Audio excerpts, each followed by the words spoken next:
ಪ್ರಿಯ ವಿದ್ಯಾರ್ಥಿಗಳೇ, ಈಗಾಗಲೇ ಹಿಂದಿನ ತರಗತಿಯಲ್ಲಿ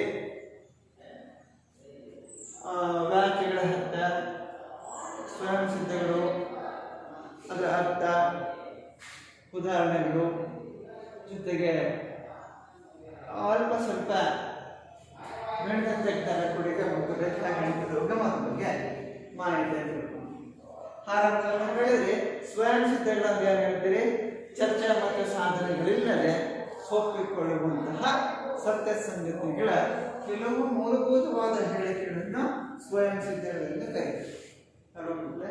ಹಾಗಾದರೆ ಮೊದಲನೇ ಸ್ವಯಂ ಸಿದ್ಧವನ್ನು ಎರಡು ಸ್ವಯಂ ಸಿದ್ಧ ನೋಡಿದೆ, ಅದು ದೃಷ್ಟಾಂತೀಕರಿಸುವ ಮೂಲಕ ನಾವು ಹೇಳಿದ್ದೇವೆ. ಹಾಗಾದರೆ ಈಗ ಮೂರನೇ ಸ್ವಯಂ ಸಿದ್ಧ ಏನು ಹೇಳ್ತದಂದ್ರೆ, ಸಮಾನ ಅಂಶಗಳನ್ನು ಕಳೆದಾಗ ಉಳಿದ ಭಾಗಗಳು ಸಮನಾಗಿರುತ್ತವೆ. ಅಲ್ವಾ ಮಕ್ಕಳೇ? ಈ ರೀತಿ ಹೇಳಿದಾಗ ಒಂದು ಉದಾಹರಣೆಯನ್ನು ಗಮನಿಸಿದ್ರೆ, ಎರಡು ರೇಖಾಖಂಡಗಳನ್ನು ರಚಿಸಿರಿ. ಆ ರೇಖಾಖಂಡಗಳು ನಿರ್ದಿಷ್ಟವಾಗಿ ಇಂತಿಷ್ಟ ಅಳತೆಗಳಂತ ಗೊತ್ತಿಲ್ಲ. ಮೊದಲನೇ ರೇಖಾಖಂಡದ ಮೇಲೆ ಒಂದು ಬಿಂದು, ಒಂದು ರೇಖಾಗತವಲ್ಲದ ಒಂದು ಬಿಂದುವನ್ನು ಗುರುತಿಸಿ, ಅದೇ ಥರ ಎರಡನೇ ರೇಖಾಖಂಡವನ್ನು ಹೇಳಿರಿ. ಆ ರೇಖಾಖಂಡಗಳಿಗೆ ಹೆಸರನ್ನು ಸೂಚಿಸಿ ಅವುಗಳ ಮಧ್ಯ ಒಂದು ಬಿಂದುಗಳನ್ನು ಗುರುತಿಸಿ ಅಳತೆಪಟ್ಟಿ ಸಹಾಯದಿಂದ ಅಳತೆ ಮಾಡಿದಾಗ ಮಕ್ಕಳೇ, ಈ ಎ ಬಿಯ ಉದ್ದ 7 ಸೆಂಟಿಮೀಟರ್ ಇದೆ. ಆದರೆ ಈ ಭಾಗ ಇ ಬಿಯ ಉದ್ದ 2 ಸೆಂಟಿಮೀಟರ್. ಹೌದು. ಹಾಗಾದ್ರೆ ಎ ಬಿ ಉದ್ದ 7 ಸೆಂಟಿಮೀಟರ್ ಇದೆ, ಸಿ ಡಿಯ ಉದ್ದನೂ ಕೂಡ 7 ಸೆಂಟಿಮೀಟರ್ ಇದೆ, ಎಫ್ ಡಿ ಉದ್ದನೂ ಕೂಡ 7 ಸೆಂಟಿಮೀಟರ್ ಇದೆ.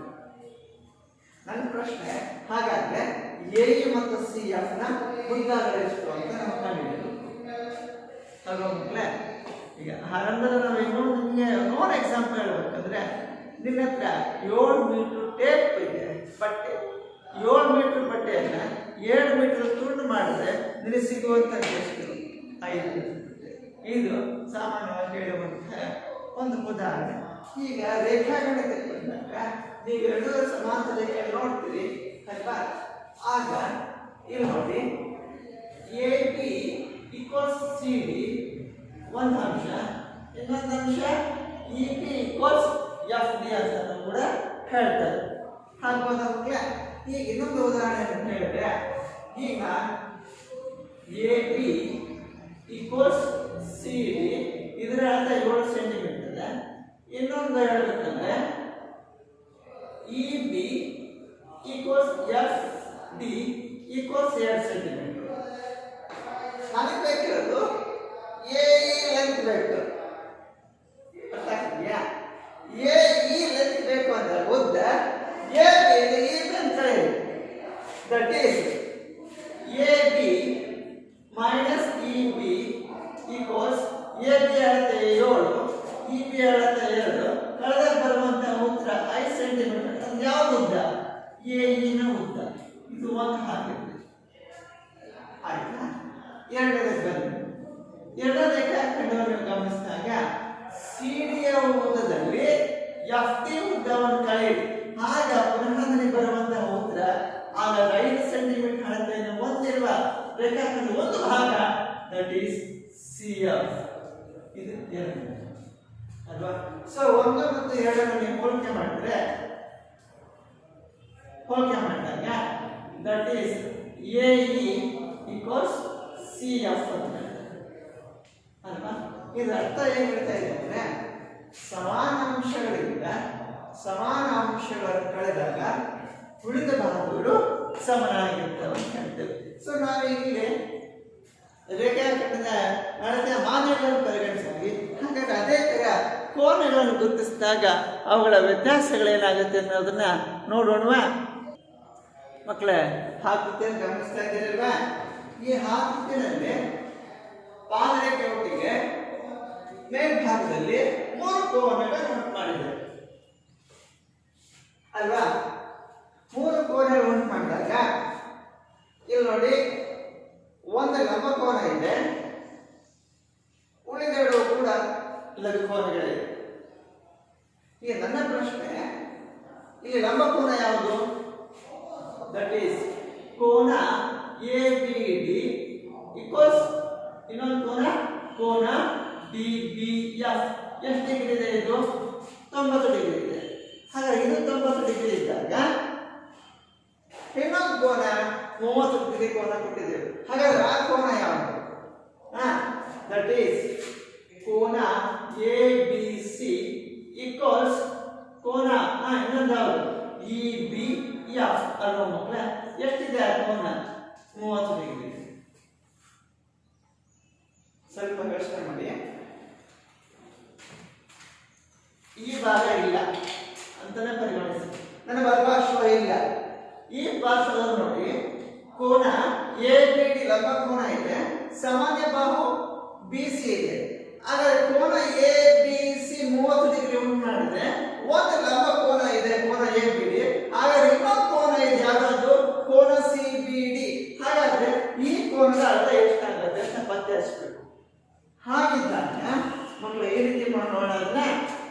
ಇಲ್ಲಿ ನೋಡಿ ಕೋನ ABD ಕಾಣ್ತಾ ಇದೆಯಾ? ಮೈನಸ್ ಕೋನ ABD ಮೈನಸ್ ಕೋನ ABD 90 ಡಿಗ್ರಿ ನಿಮ್ಗೆ ಗೊತ್ತಿದೆ. ಹಾಗಾದ್ರೆ ಇನ್ನೊಂದು ಕೋನ ಯಾವುದು? ಗೊತ್ತಿರುವಂಥದ್ದು ಕೋನ ABC. ಹಾಗಾದ್ರೆ ಈ ಕೋನ ಎಷ್ಟಿದೆ? ABD ಕೋನ 90 ಡಿಗ್ರಿ ಇದೆ, ABC ಕೋನ 30 ಡಿಗ್ರಿ ಇದೆ. ಕಳೆದಾಗ ಬರುವಂತ ಉತ್ತರ 60 ಡಿಗ್ರಿ. ಹಾಗಾದ್ರೆ ಈ 60 ಡಿಗ್ರಿ ಕೋನವನ್ನು ಹೊಂದಿರುವ ಕೋನ ಯಾವುದು? ಕೋನ CBD ಅಥವಾ DBC ಅಲ್ವಾ ಮಕ್ಕಳೇ? ಇದು ಒಂದು ಅಂತ ಗುರುತಿಸೋಣ. ಬಟ್ ಅದರ ಮುಂದಿನ ಭಾಗದಲ್ಲಿ ಪೂರಕ ಕೋನ ಪರಿಪೂರಕ ಕೋನ ಅಂದಾಗ ಈ ಎರಡು ಕೋನ ಮೊತ್ತ 90 ಡಿಗ್ರಿ ಸಮಾನ ಪೂರಕ ಕೋನ ಅಂತ ಹೇಳ್ತೀವಿ. ಆ ಪರಿಕಲ್ಪನೆ ಬೇಡ ನಮಗೆ. ಈಗ ಎರಡನೇ ಭಾಗವನ್ನು ಗಮನಿಸಿ. ಎರಡನೇ ಭಾಗವನ್ನು ಗಮನಿಸಿದಾಗ ಈ ಲಂಬ ಕೋನ ಉಂಟು ಮಾಡಿರೋ ಕೋನ ಯಾವುದು? ಕೋನ DBF.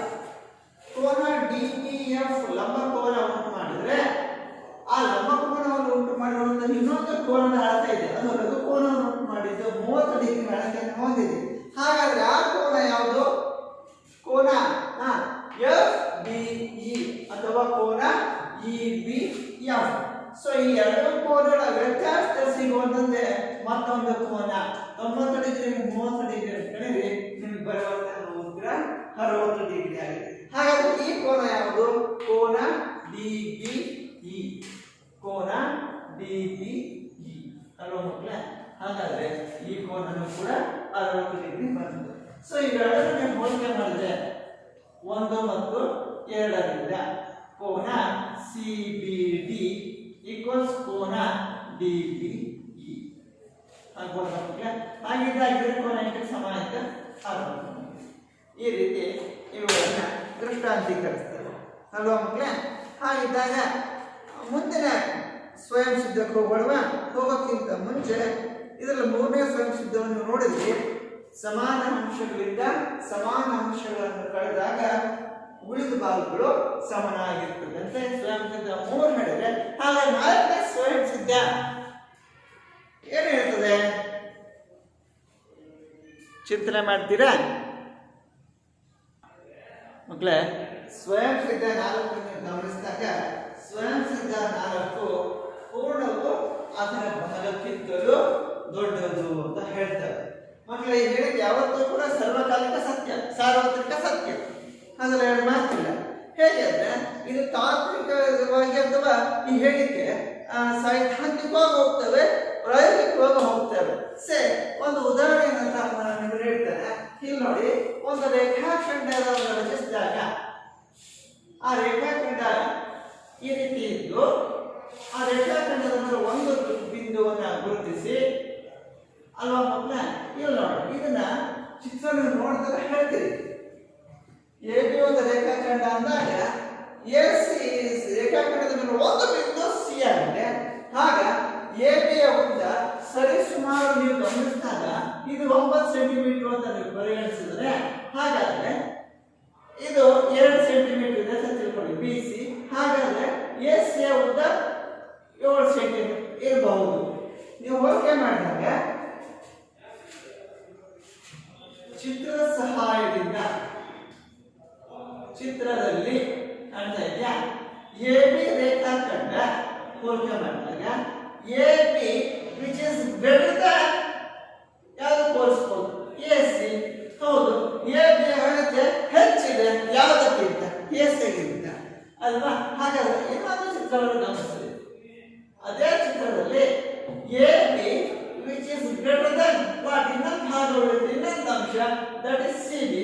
ಹೌದು, ಏಳು ದೊಡ್ಡದು ಎರಡಕ್ಕಿಂತ ಒಪ್ಕೊಳ್ತೀರಾ.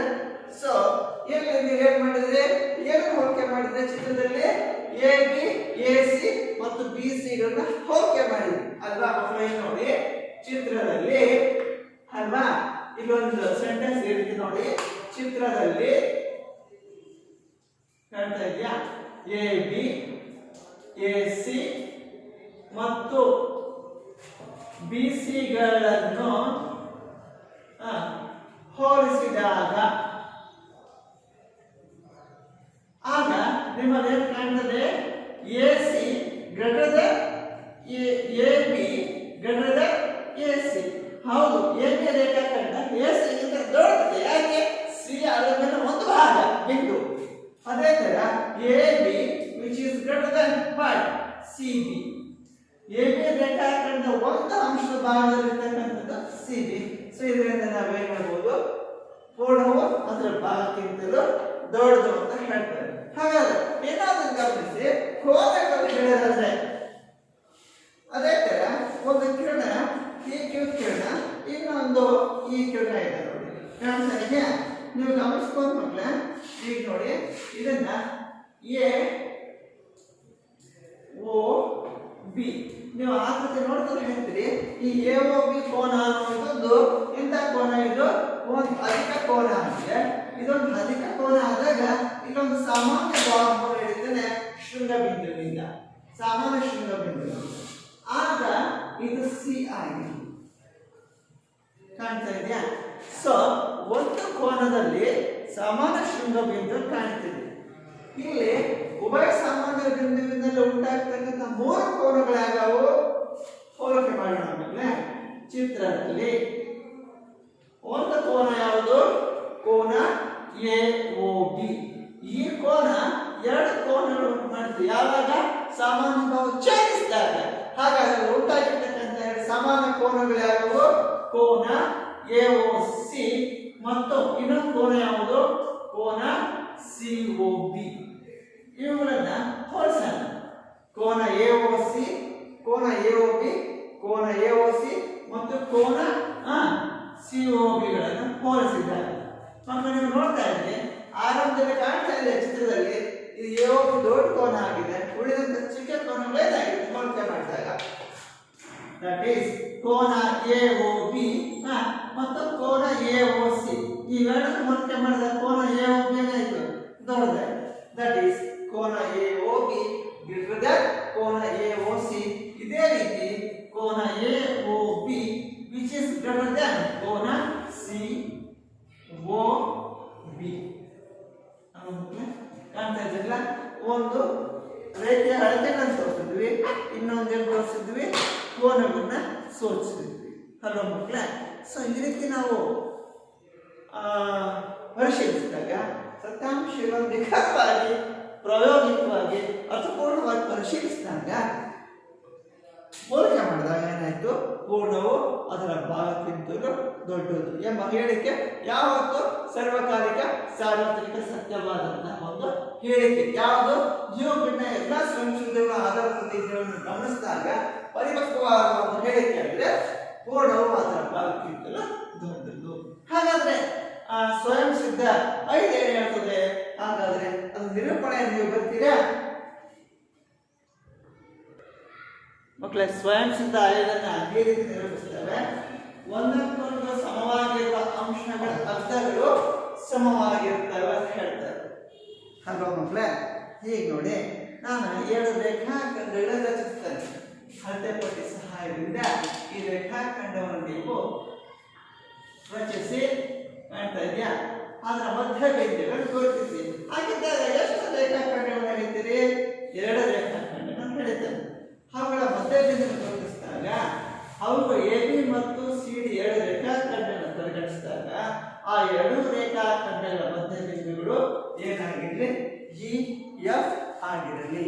ಹಾಗಿದ್ದಾಗ ಆ ರೇಖಾಖಂಡಗಳ ಪರಿಗಣಿಸಿದ್ರೆ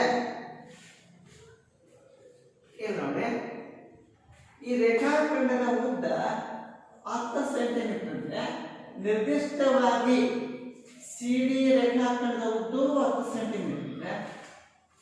AB ಮತ್ತು CD ಗಳ ಮಧ್ಯ ಬಿಂದುಗಳು ಏನಾಗಿರ್ತವೆ? E ಮತ್ತು F ಆದಾಗ AA ಮತ್ತು EB ಅಳತೆ ಎಷ್ಟಿರುತ್ತೆ? ಇಲ್ಲಿ ನಾವು ಹೇಳ್ತಾನೆ ಇದ್ದೀವಿ, 5ನೇ ನಿರೂಪಣೆ ಒಂದಕ್ಕೊಂದು ಸಮವಾಗಿರುವ ಅಂಶಗಳ ಅರ್ಧಗಳು ಸಮವಾಗಿರ್ತವೆ ಅಲ್ವಾ ಮಕ್ಕಳೇ? ಹಾಗಿದ್ದಾಗ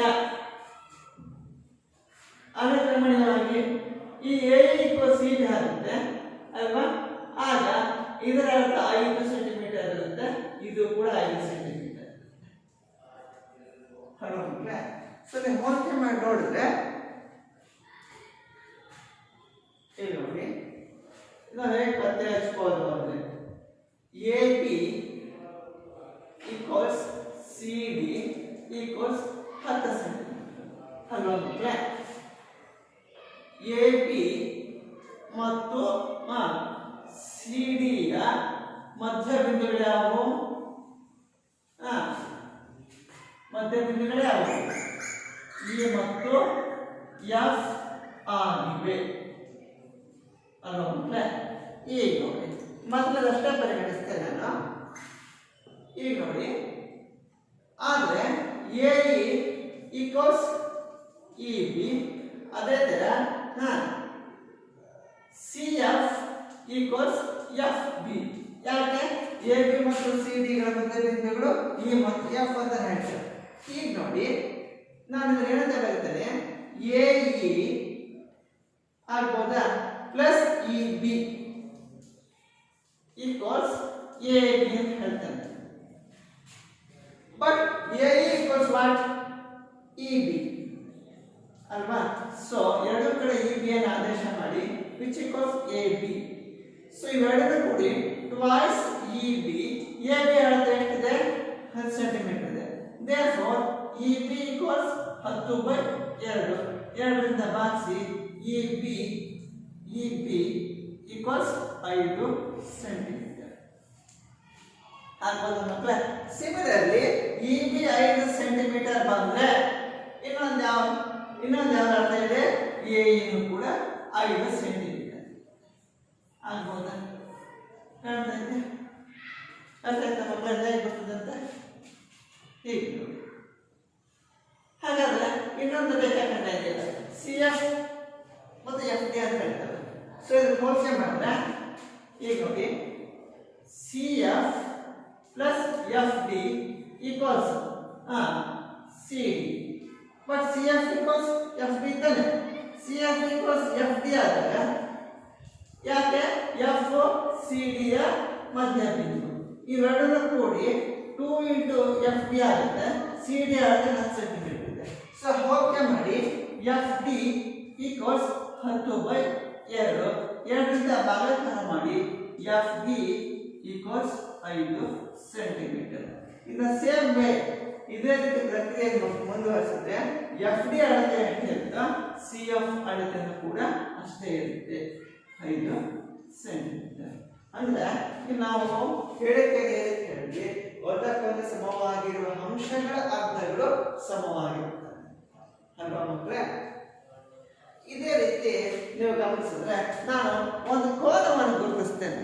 ಅದೇ ತರ ನೀವು ಕೋನವನ್ನು ರಚಿಸಿ ಅದರೊಟ್ಟಿಗೆ ಉಭಯ ಸಾಮಾನ್ಯ ಭಾವವನ್ನು ಹೇಳಿದಾಗ ಅದರ ವಿಶ್ಲೇಷಣೆ ಹೇಗೆ ಮಾಡ್ತೀರಿ ಗಮನಿಸ್ತೀರಾ ಮಕ್ಕಳೇ? ನಾನು ಆಗ್ತಾನೆ ಉದಾಹರಣೆ ಹೇಳಿದಾಗ ರೇಖಾಖಂಡದ ಅಳತೆಗಳನ್ನು ಅನುಸರಿಸಿ ಸ್ವಯಂ ಸಿದ್ಧ 5 ದೃಷ್ಟಾಂತೀಕರಿಸಿದ್ವಿ. ಈಗ ನೀವು ಪ್ರಯತ್ನ ಮಾಡ್ತಿದ್ರಿ, ಕೋನವನ್ನು ಆಧರಿಸಿ ಈ ಸ್ವಯಂ ಸಿದ್ಧ 5 ಹೇಗೆ ದೃಷ್ಟಾಂತೀಕರಿಸಿಕೊಂಡು ಅಂತ ನೀವು ಕಾಡ್ತಾ ಇದ್ರಿ ಅಲ್ವಾ ಮಕ್ಕಳೇ? ಹೀಗೆ ನೋಡಿ, ಈ ರೀತಿ ಇದೆ. ನಾನೇನು ಮಾಡ್ತೇನೆ, ಯಥಾವತ್ತಾಗಿ ಒಂದು ಕೋನವನ್ನು ರಚನೆ ಮಾಡ್ಕೊಳ್ಳಿ. ಸರಿ ಸುಮಾರಾಗಿ ನಿರ್ದಿಷ್ಟವಾದ ಅಳತೆ ಅಂತ ಇಲ್ಲ, ಸರಿ ಸುಮಾರಾಗಿ ನಾನೇನು ಇಲ್ಲಿ 70 ಡಿಗ್ರಿ ಕೋನವನ್ನು ಹೊಂದಿರುವ ಒಂದು ಕೋನವನ್ನು ರಚಿಸಿದ್ದೇನೆ. ಅದೇ ತರ ಒಂದು ಸಾಮಾನ್ಯ ಶೃಂಗ ಬಿಂದುವಿಗೆ ಸಾಮಾನ್ಯ ಬಾಹು ಸೇರ್ಪಡೆಯಾಗಿದೆ. ಈ ಎಲ್ಲ ಕಿರಣಗಳಿಗೆ ಹೆಸರುಗಳನ್ನು ಸೂಚಿಸಿ. ಕಾಣ್ತಾ ಇದ್ದೀಲ್ವಾ? ಈ ರೀತಿ ಸೂಚಿಸುತ್ತದೆ ನೋಡಿ ಮಕ್ಕಳ. ಅದೇ ತರನಾಗಿ ಇನ್ನೊಂದು ಕೋನವನ್ನು ಕೂಡ ಅಳತೆ ಮಾಡ್ತಾರೆ. ಅಲ್ಲೂ ಕೂಡ ಒಂದು ರೇಖಾಖಂಡವನ್ನು ಹಿಡಿದರೆ ಒಂದು ಲಘುಕೋನ ಉಂಟು ಮಾಡುವಂತೆ 70 ಡಿಗ್ರಿ ಅಳತೆಯ ಕೋನವನ್ನು ಕಿರಣಗಳನ್ನು ಛೇದಿಸ್ತದೆ. ಆಗ ಎರಡು ಕಿರಣಗಳು ಕೂಡ ಒಂದು ಲಘುಕೋನವನ್ನು ಉಂಟು ಮಾಡುತ್ತೆ. ಸೊ ಈ ರೀತಿ ನೀವು ನೋಡ್ತಾ ಇದ್ದೀರಿ. ಈಗ ನಾನು ಹೆಸರನ್ನು ಸೂಚಿಸ್ತೇನೆ, ಆಯ್ತಾ? ಡಿ ಓ ಎಫ್ ಇ ಅನ್ಕೊಂಡ್ರೆ ಇಲ್ಲಿ ಮನಗಂಡಾಗ ಎರಡು ಕೋನಗಳನ್ನು ಕಾಣ್ತೀರಿ. ಒಂದು ಕೋನ ಎ ಓ ಬಿ, ಇನ್ನೊಂದು ಕೋನ ಡಿ ಓ ಎಫ್. ಹಾಗಿದ್ದಾಗ ಈ ಎರಡು ಕೋನಗಳನ್ನು ಅಳತೆ ಮಾಡಿದಾಗ ಕೋನ ಮಾಪಕದಲ್ಲಿ ಕೋನ ಎ ಓ ಬಿ ಈಕ್ವಲ್ಸ್ ಕೋನ ಡಿ ಓ ಎಫ್. ನಿಮ್ಮ ಹತ್ರ ಕೋನ ಮಾಪಕ ಇದೆ, ಕೋನ ಮಾಪಕ ತಗೊಳ್ಳಿ. ಕಕ್ಷಾಕೃತಿಯಲ್ಲಿರುವಂತಹ ಕೋನದ ಅಳತೆಯನ್ನು ನೀವು ಗೊತ್ತು ಮಾಡಿದಾಗ ಸರಿ ಸುಮಾರಾಗಿ ಈ ಕೋನದ ಅಳತೆ 70 ಡಿಗ್ರಿ ಇದೆ. ಅದು ಯಾವ ಕೋನ? ಕೋನ ಡಿ ಓ ಎಫ್ ಕೋನ 70 ಡಿಗ್ರಿ ಇದ್ರೆ ಕೋನ ಎ ಓ ಎಫ್ ಕೋನ ಎಷ್ಟಿದೆ? ಎ ಓ ಬಿ ಕೋನ ಕೂಡ 70 ಡಿಗ್ರಿ. ಅಲ್ವಾ? ಈಗ ನಮ್ಮ ಪ್ರಶ್ನೆ ಏನು ಹೇಳ್ತಾ ಇರೋದು, ಇದು ನೀವು ಹೇಳಿದ ಉತ್ತರ 70 ಡಿಗ್ರಿ ಸರಿ. ಆದರೆ ಗಮನಿಸಿ,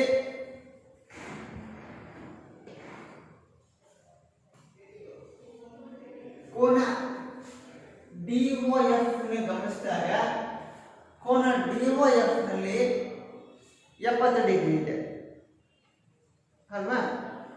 ಕೋನ ಡಿ ಓ ಎಫ್ 70 ಡಿಗ್ರಿಯನ್ನು ಹೊಂದಿದ್ರೆ ಇಲ್ಲಿ ಎರಡು ಕೋನಗಳು ಉಂಟಾಗಿದೆ. ಹಾಗಿದ್ದಾಗ ಆ ಕೋನಗಳು ಯಾವುವು? ಕೋನ ಡಿ ಓ ಇ ಒಂದು ಕೋನ ಅಲ್ವಾ ಮಕ್ಕಳೇ? ಕೋನ ಡಿ ಓ ಇ ಕೋನ ಎಷ್ಟಿದೆ ಅಂತ ನಾವು ಕಂಡುಹಿಡಿಯಬೇಕು. ಬಟ್ ಈ ಕೋನ್ ಲೆಂತ್ ಪಾರ್ಟ್ 70 ಡಿಗ್ರಿ ಇದ್ರೆ ಇದೆಷ್ಟು ಅಂತ ನಾವು ಕಂಡುಹಿಡಿಯಬೇಕು. ಇದು ಮತ್ತು ಇದು ಅಲ್ವಾ ಮಕ್ಕಳೇ? ಹೇಳಿಕೆ ಪ್ರಕಾರ ಏನ್ ಹೇಳ್ತೀವಿ?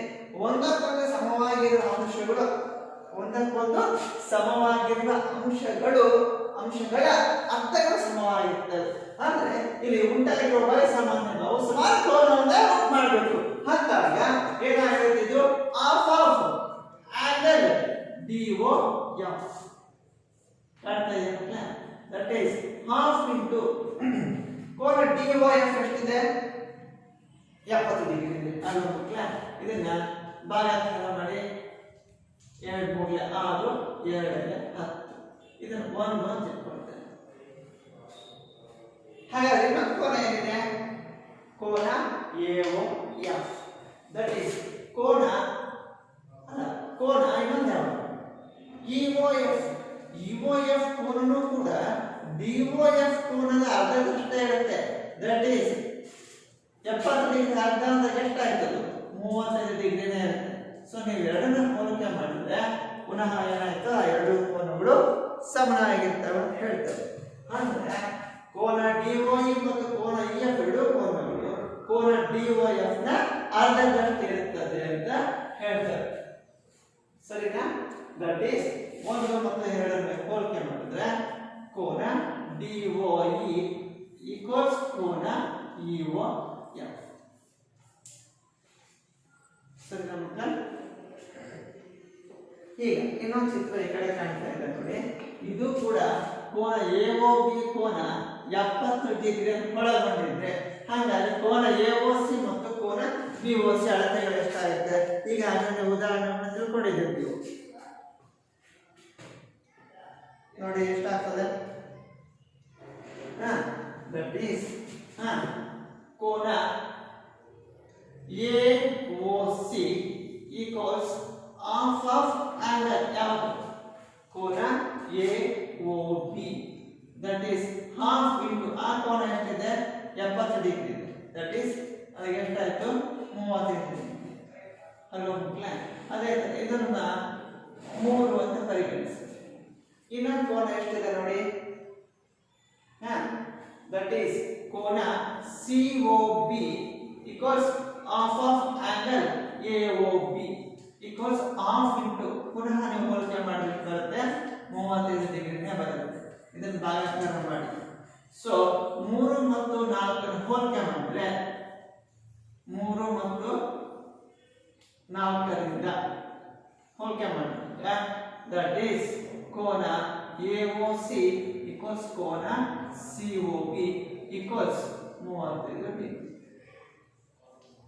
ಅಲ್ವಾ ಕಾಣ್ತಿದ್ದೀರಲ್ಲ ಸಾಮಾನ್ಯವಾಗಿ ಈ ರೀತಿ ವಿಶ್ಲೇಷಣೆ ಮಾಡ್ಬೋದು ಹೌದಲ್ವಾ ಈಗ ನೋಡಿ ಹಾಗಾದ್ರೆ ಮುಂದಿನ ಆ ಸ್ವಯಂ ಸಿದ್ಧ ಹೇಳಿಕೆಗಳನ್ನ ನಾವು ಹೇಳ್ತೇವೆ ನೀವು ಆ ಗೃಹ ಕೆಲಸದಲ್ಲಿ ಅವುಗಳನ್ನ ಹೇಗೆ ಉದಾಹರಣೆ ಮಾಡಬಹುದು ಉದಾಹರಿಸಿ ಬರಿಬಹುದು ಅನ್ನೋದನ್ನ ನೀವು ಗೃಹ ಕೆಲಸದಲ್ಲಿ ಮಾಡ್ತೀರಲ್ವಾ ಮಕ್ಕಳೇ ಕೊನೆಯ 2 ಸ್ವಯಂ ಸಿದ್ಧಾಂತಗಳು ಈ ರೀತಿ ಇವೆ ನೋಡಿ ಸ್ವಯಂ ಸಿದ್ಧ 6 ಒಂದರಲ್ಲಿ ಒಂದರಲ್ಲೊಂದು ಐಕ್ಯವಾಗುವ ಅಂಶಗಳು ಒಂದಕ್ಕೊಂದು ಸಮ ಒಂದೇ ಅಂಶಗಳ ದುಪ್ಪಟ್ಟು ಅಂಶಗಳು ಒಂದಕ್ಕೊಂದು ಸಮ ಅಂತ ಹೇಳ್ತಾರೆ ಈ ರೀತಿ ಇರುವಂತಹ ಸಿದ್ಧಾಂತಗಳು ನೀವು ಹೇಗೆ ಉದಾಹರಣೆ ನೀಡಿ ದೃಷ್ಟಾಂತೀಕರಿಸಬಹುದು ನಮ್ಮ ಗೃಹ ಕೆಲಸ ಮಾಡ್ತಿಲ್ವಾ ಹಾಗಿದ್ದ ಕೊನೆಯದಾದ ಪ್ರಶ್ನೆ ಸ್ವಯಂ ಸಿದ್ಧಗಳು ಎಂದರೇನು ಪ್ರಮುಖ ಸ್ವಯಂ ಸಿದ್ಧಾಂತಗಳನ್ನು ಪಟ್ಟಿ ಮಾಡಿರಿ ಮಾಡ್ತಿರಲ್ವಾ